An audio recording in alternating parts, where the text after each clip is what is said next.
Mr. Stephen Allen's somenews.co.uk, the podcast. Hello and welcome to the Some News podcast, number 21, live from the Edinburgh Fringe.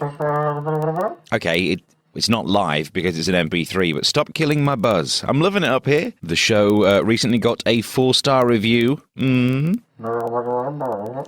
that doesn't mean that someone threw petrol, you idiot. I'm not down in England, remember? Well, yes, not all the reviews have been good. I did spot one that said, where is it? Mr. Stephen Allen, trying to make a living out of being funny. How dare he? Trying to make a living out of being funny. I'll have you know I make a living out of trying to be funny. There's a big difference.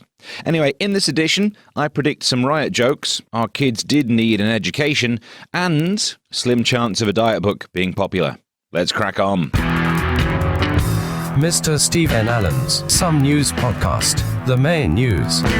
There's no escaping the big news then, I guess, but it's not going to be a funny one, to be fair.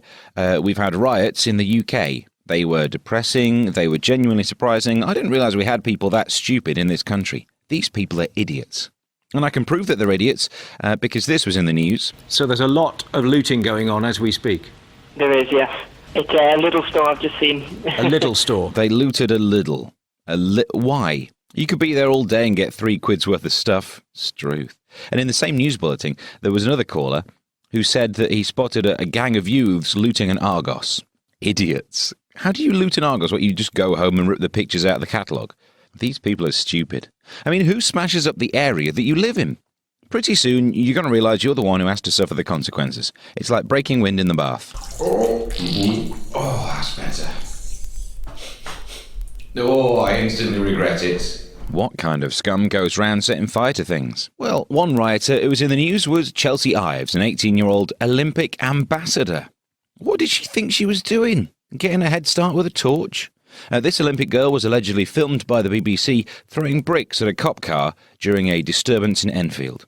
So, looking on the bright side, at least we might do well in the 2012 shot put. It was also claimed that she was involved in looting a Phones for You. I bet that shop never thought it would live up to its name quite so much. I think we were all shocked by how stupid some people in our society can be. Some people said it's because these kids were bored. Bored? I mean, play Angry Birds then and shut up. I've been bored before. Never once have I set fire to a carpet riot. Some people have said it comes down to education. Carol Vorderman said this was her idea to make the world a better place. We have a system which is producing a large percentage of innumerate 16-year-olds. And so we need them to study maths to age 18. She thinks that society would be better if kids had to learn maths until they're 18 rather than stop at 16. But honestly, what would those extra 4 years really do? There's been a lot of talk about how to punish the rioters. Eviction from council properties, having all their benefits stopped. But the trouble is, if you do that, then they have no money and nowhere to live, so they turn to crime full time. I think I know a way that we should do it, though. We should only let them shop in the places that they torched. See how they like it, living with burnt-out furniture and carpets and a fridge full of burnt goods, although the way that I cook, that is pretty much the way that I live. OK, we can't actually force people to do that because of human rights, but we could try and trick them into it. We should buy advertising space on the Jeremy Kyle Show and play this. Come on down to the Carpet Ride sale, including this charcoal grey carpet, and these ash-coloured kitchen tiles, and this puddle of lino. Or get these fireproof 6x9 carpet tiles. Well, they certainly won't burn twice. Get it now while stocks last. And to be honest, a strong wind could clear us out. I don't know. I mean, I know there has to be a short-term solution, but we need a long-term solution as well. We can't just carry on like this and assume things will be different. We need to teach manners to the young folk. It's very difficult to do that. So I think I'm going to do it using the medium of rap. Public information rap coming at you from the east side and the west side, both sides. Saying be polite. Shuggy. A lot of people say that kids these days don't know how to act, don't know how to behave. Some of them is rude and they ain't got manners. They go around acting like total spanners. But you can be good, just say please and thank you. And that way your mum won't have to spank you. Don't talk no trash, be courteous on tap. Just check out my crew with my etiquette rap. Don't be rude, gotta be polite. People will say you're very, very nice. Not in the face. Don't be rude, gotta be all sweet. sweet. That's out of order. Say you're very, very neat. Be polite to your teacher, always call him sir. Unless it's a lady, you can tell by the hair. And I don't mean moustache, cause although it shouldn't matter, ladies' facial hair, it really doesn't flatter. When it comes to meal times, get your elbows off the table. Help grannies cross the street whenever you are able. Always do your best and be one of the goodies. Watch out for David Cameron though, he loves to hook hoodies. Don't be rude, gotta be polite. You wanna watch People him? will say you're very, very nice. Suck it. Don't be rude, gotta be all sweet. People will say you're very, very neat. The somenews.co.uk podcast. Now, it's not like all young people were vicious rioting thugs, as proved by the recent exam results. The pass rate has risen again for the 29th year in a row. But exam boards insist it's not because the exams have got easier. So, the exams are just as hard as they always were, but the pass rate has increased for nearly 3 decades. These kids must be geniuses by now. Well, to find out more, I'm joined on the line by a student who managed to get 10 A stars this year. Hello. 10 A stars, that's very impressive. Well done. Whatever. So, what was your favourite subject? Oh, yeah, whatever. I'm sorry, could you just speak a little bit more clearly? God, right, English. Well, yeah, go with your strengths. So what are you going to do with all these qualifications now? Oh, God. Don't take this the wrong way, but you don't seem like the most studious person ever.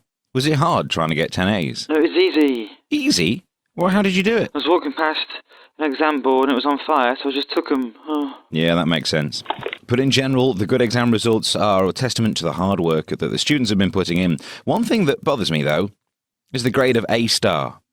Why did they have to bring that in? In my day, the best you could get was an A, yeah? Now it's A star. So it makes my A's look like second-class results.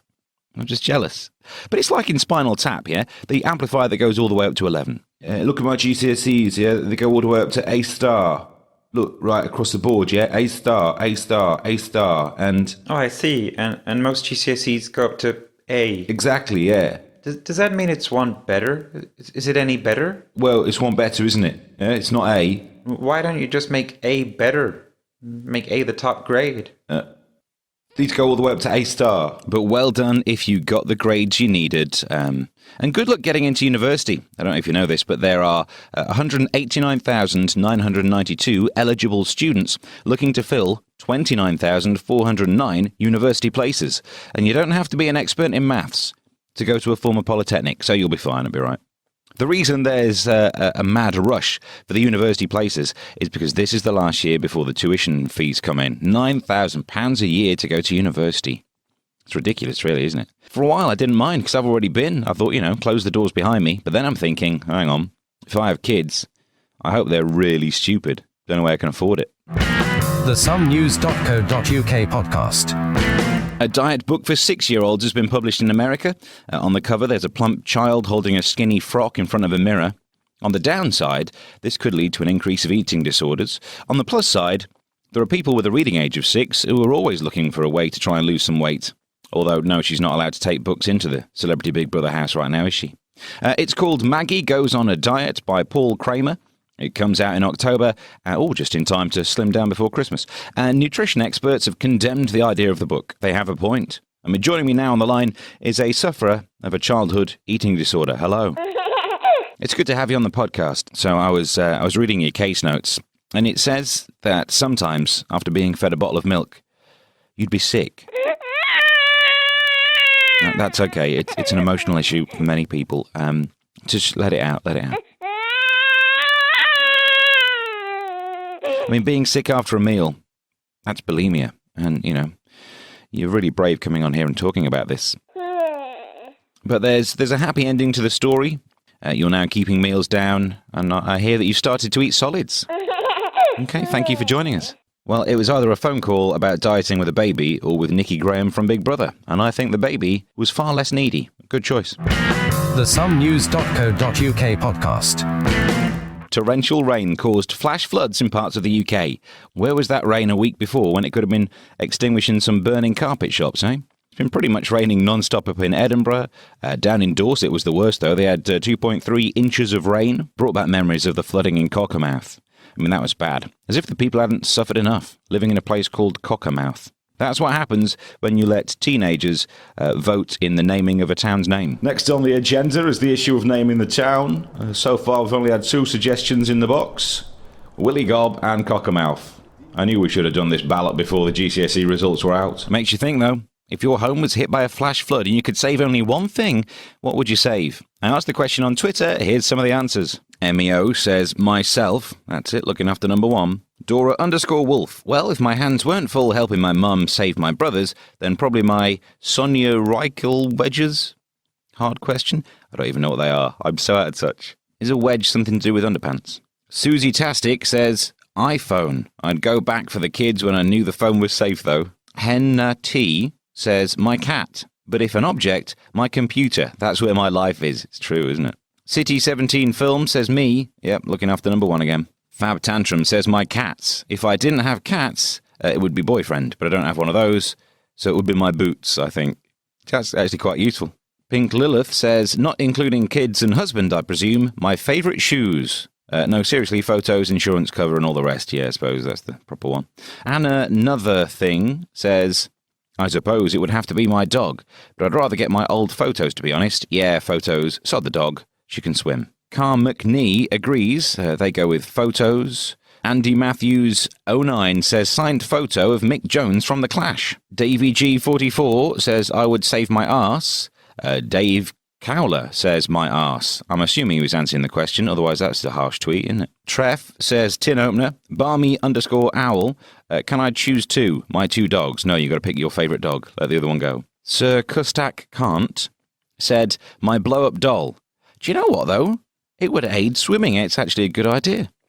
Donna_Gallers. I'm sure I should say my children, but then I'd be forced to pick one. So, to save the upset, my Vivienne Westwood shoes. Moon in a Dewdrop says my camera, laptop, bass clarinet, depending on my mood. John_Chalmers says wellies. That makes a lot of sense. And he's tweeting from Edinburgh. So take it from me. He's had a lot of use out of those wellies this summer. The somenews.co.uk podcast.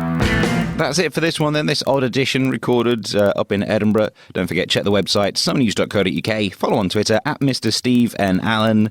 And, you can get it on iTunes and stuff like that. Oh, email as well, podcast@somenews.co.uk. You see, I don't have a script, I'm making it up. It's better when I do it at home, isn't it? Until next time, bye. The Some News podcast. Get more at somenews.co.uk.